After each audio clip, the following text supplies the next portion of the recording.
Pengobatan kanker konvensional seperti operasi dan kemoradioterapi, meski merupakan metode pengobatan yang umum, namun seringkali disertai dengan efek samping yang signifikan, seperti mual, rambut rontok, penurunan fungsi imun, dan lain-lain.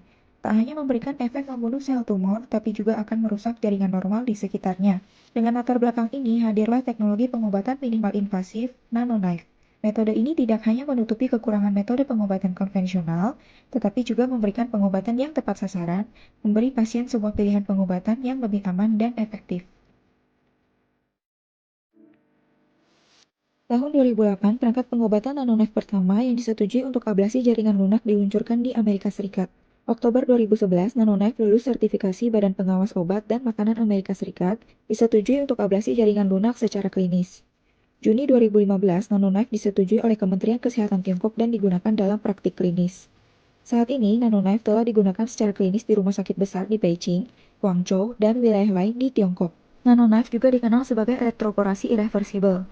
Ini adalah teknologi baru ablasi tumor yang terfokus. Probe ablasi ditempatkan pada bimbingan CT atau USG menggunakan teknologi DC tegangan tinggi getaran pendek untuk menghasilkan getaran listrik mikrodetik. Pembentukan beberapa elektroporasi irreversible skala nano pada membran sel tumor akan mengganggu keseimbangan di dalam dan di luar sel, sehingga mendorong apoptosis sel kanker.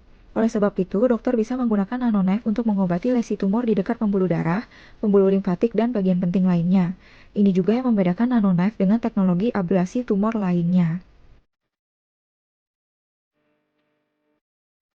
Keunggulan pertama, pemantauan proses ablasi secara real-time, lebih akurat dan aman. Metode nanoknife sering dikombinasikan dengan teknologi pencitraan seperti CT atau MRI untuk panduan real-time guna memastikan penempatan elektroda yang tepat dan cakupan tumor secara menyeluruh. Selama proses ablasi, dokter dapat memantau efek ablasi secara real-time melalui pencitraan, menyesuaikan posisi atau parameter elektroda untuk lebih meningkatkan keamanan dan efektivitas tindakan. Keunggulan kedua, tidak merusak jaringan normal di sekitarnya, minim luka, pemulihan lebih cepat. Metode ablasi konvensional rentan terhadap kerusakan jaringan normal di sekitarnya karena efek termal dan alasan lainnya. Sedangkan metode ablasi nanoknife menyebabkan luka yang lebih kecil. Proses tindakannya menggunakan getaran listrik bertegangan tinggi, menembus membran sel tumor jadi minim kerusakan pada jaringan penting di sekitarnya seperti pembuluh darah, saraf, dan lain-lain. Tingkat komplikasi pasca tindakan juga lebih rendah, jadi pasien pulih dengan cepat setelah tindakan. Keunggulan ketiga, waktu ablasi singkat, batas ablasi jelas, ablasi menyeluruh. Konduksi panas pada metode ablasi konvensional sulit dikendalikan, rawan terjadi ablasi yang tidak menyeluruh atau ablasi yang berlebihan. Sedangkan saat mengobati tumor padat dengan diameter sekitar 3 cm, waktu ablasi nanoknife tidak akan melebihi 5 menit. Juga berkemampuan beradaptasi yang lebih baik terhadap tumor tertentu yang lebih besar atau bentuknya tidak beraturan.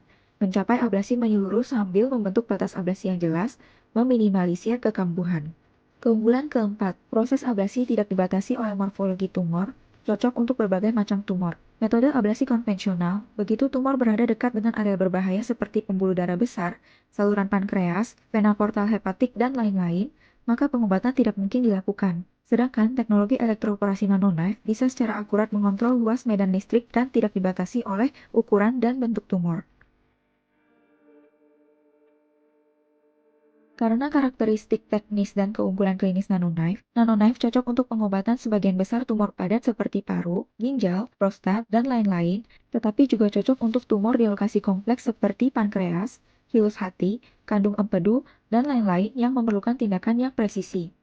Selain itu, bagi pasien kanker lanjut usia dan lemah dengan banyak komplikasi serta kekambuhan yang berulang, nanoknife juga bisa menjadi pilihan pengobatan yang relatif aman. Seiring dengan teknologi relevan yang terus melakukan terobosan, metode pengobatan yang sedang berkembang ini secara bertahap mengubah landscape pengobatan kanker, memberikan prognosis yang lebih baik, serta kualitas hidup yang lebih tinggi bagi pasien. Dan Stanford Modern Cancer Hospital Guangzhou adalah perusahaan kerjasama antara Tiongkok dan Singapura, sebuah rumah sakit kanker Tiongkok yang mengkhususkan diri dalam pengobatan kanker. Rumah sakit ini di bawah pengawasan Kementerian Kesehatan Tiongkok dan memperoleh akreditasi GCI dari Amerika Serikat, memiliki 18 teknologi pengobatan kanker minimal invasif yang canggih secara internasional, dan tim MDT yang profesional.